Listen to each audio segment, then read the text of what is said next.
You cannot find a perfect mother, but you can find a million of good things inside a mother.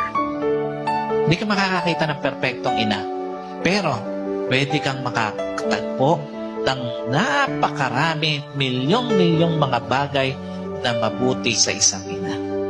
God designed motherhood from the beginning till the end.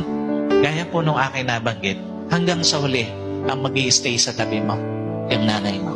Kahit anong sama na isang anak, hanggang sa huli, magpapakananay siya. Kahit anong sakit ang idulot ng isang anak, hanggang sa huli, magpapakananay siya. At kahit anong pangit ng sitwasyon meron ng isang anak, magpapakananay siya. Alam niyo, di pa naman huli yung lahat eh. May panahon pa habang kasama natin, bigyan natin ng tamang pagpapahalaga. Yung mga nanay na ibinigay ng Diyos sa atin.